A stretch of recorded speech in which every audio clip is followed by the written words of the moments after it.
Lai thang sal logo Tripura a Thaniwo jesek sekangai tongo abo tabuk sal usrui thangai tongkha tabungni hapangni molo a rinai hamkrai motharokni kothumungni simi omahani koksil jamung siljajak kha tini Sudon Das ni khuktui a ni hati rogo ketal hamari genang hati snamnani nangnai joto hapangni tai hapang banya koljak tuima tuisa pukhi rogo a rinai rokni yago yapari ren nangnai tai joto nangmani a rinai rokni bata 5,000 রক্ষায় নাংনাই কেসে কেরেং গনাং আ মন্ত্রী ন দাতি দাতি মন্ত্রীনি সকল নাংনাই হনে সানমুক্তি সালাইখা বড় ঘটে মাছ উৎপাদনে স্বয়ংসম্পূর্ণতার দিকে অগ্রসর হয়, নতুন নতুন জলাশয় সৃষ্টি করা হয়। এইভাবে মৎস্য উৎপাদন এবং মৎস্যজীবীদের উন্নয়নের জন্য কাজ শুরু করে।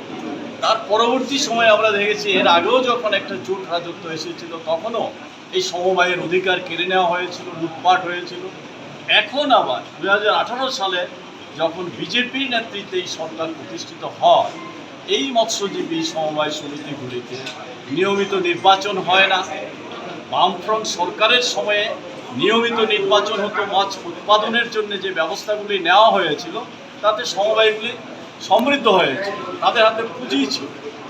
এখন দেখা যাচ্ছে সেই অর্থ লুটপাট করে নিয়ে গেছে, নিয়মিত নির্বাচন হয় না, অডিট হয় না, টাকা পয়সা আসলেও কোথায় যায়, এই জলাশয় কার হাতে আছে কিচ্ছু এই মৎস্যজীবীরা জানে না।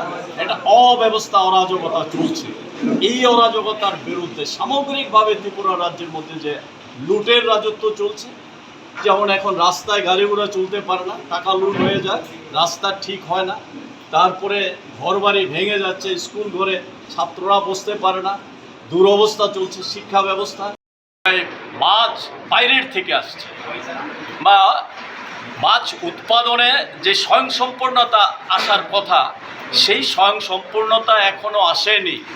1 থেকে 150 কোটি টাকার মাছ আসছে অন্ধ্রপ্রদেশ, পশ্চিমবাংলা, অন্যান্য জায়গা থেকে মাছ আমদানি করতে হচ্ছে। এই মাছ যদি এখানে উৎপাদন হতো, উৎপাদনের সঙ্গে যারা যুক্ত তারা যেমন লাভবান হতো, মৎস্য চাষিরা তেমনি মাছ ধরার কাজে, মাছ বিক্রির কাজে, সমস্ত কাজে এই পয়সা এখানেই বিনিয়োগ হতো। এতে সামগ্রিকভাবে রাজ্যের যেমন স্বয়ংসম্পূর্ণতা বাড়ত, মৎস্যজীবীদের কর্মসংস্থান এবং উন্নতি ঘটত। এটা তো হচ্ছে না। সরকার যা বলছে এটা মানুষকে ধোঁকা দেওয়ার জন্য, বরং মাছ উৎপাদনের যে অগ্রগতিটা ছিল দিনের পর দিন তা পিছিয়ে যাচ্ছে। ডম্বুর জলাশয় বেসরকারি সংস্থার হাতে তুলে দেওয়া হয়েছে। রুদ্রসাগরের মতো জলাশয়, সেখানে যেভাবে উৎপাদন হওয়ার কথা সেই উদ্যোগ নেওয়া হচ্ছে না। এইভাবে আমাদের রাজ্যের বড় জলাশয়গুলিও ধীরে ধীরে বেসরকারি প্রতিষ্ঠানের হাতে তুলে দেওয়া হচ্ছে। এটা সামগ্রিকভাবে এই সরকারের ব্যর্থতা এবং মৎস্যজীবীদের প্রতি, তফসিলি অংশের মানুষের প্রতি তাদের যে অনীহা, বর্ণবাদী দৃষ্টিভঙ্গি তার বহিঃপ্রকাশ ঘটছে এর মধ্যে দিয়ে।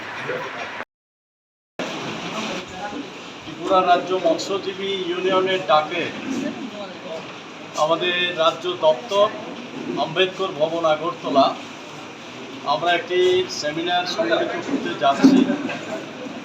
তার মূল দাবি হচ্ছে মৎস্যজীবী সমবায়ের হাতে জলাশয় নিয়মিত নির্বাচন করা, অডিট করা, আর্থিকভাবে মৎস্যজীবী সমবায় সমিতিকে সাহায্য করা, জাল, জলাশয়, ম্যানেজারিয়াল সাবসিডি এবং মাছ উৎপাদনের জন্য যে সামগ্রিকভাবে সহযোগিতা সেগুলি করার জন্যে আমরা এই দাবি করছি।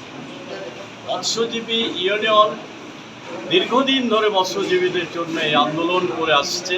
বিশেষ করে যখন দেশ ভাগের পর এই দেশে তৎকালীন পাকিস্তান থেকে এই রাজ্যে, এই দেশে, ভারতবর্ষে উদ্বাস্তুরা আছে, তার মধ্যে একটা বড় অংশ মৎস্যজীবী, যারা মাছের সঙ্গে জীবিকা, জলের সঙ্গে জীবিকা ছিল। এই দেশে আসার পর সেই জলাশয় তাদের কাছে নেই। তার মধ্যেও যে জলাশয় আছে সেগুলি ছিল তৎকালীন সময়ে যারা মাসুলম্যান, ক্ষমতাশালী, তাদের হাতে। সেখান থেকে এই জলাশয় উদ্ধার করে মৎস্যজীবীদের হাতে দেওয়ার জন্য এই লড়াই শুরু হয়।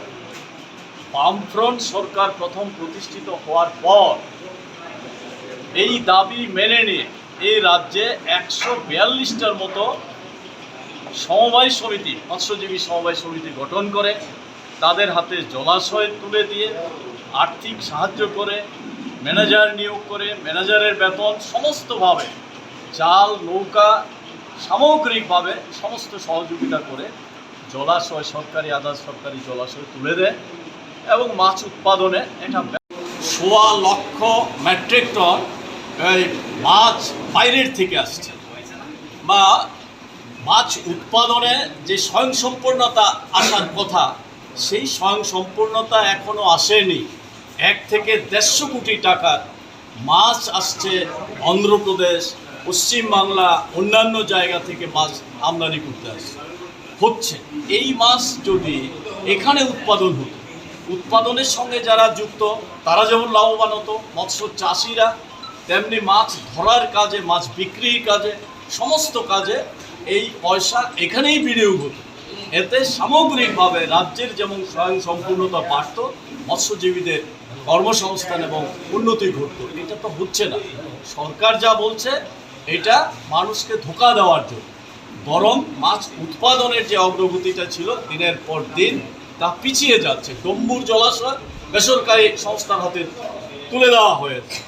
রুদ্রসাগরের মতো জলাশয়, সেখানে যেভাবে উৎপাদন হওয়ার কথা সেই উদ্যোগ নেওয়া হচ্ছে না। এইভাবে আমাদের রাজ্যের বড় জলাশয়গুলিও ধীরে ধীরে বেসরকারি প্রতিষ্ঠানের হাতে তুলে দেওয়া হচ্ছে। এটা সামগ্রিকভাবে এই সরকারের ব্যর্থতা এবং মৎস্যজীবীদের প্রতি, তফসিলি অংশের মানুষের প্রতি তাদের যে মানে অনীহা, বর্ণবাদী দৃষ্টিভঙ্গি, তার বহিঃপ্রকাশ ঘটছে এর মধ্যে দিয়ে।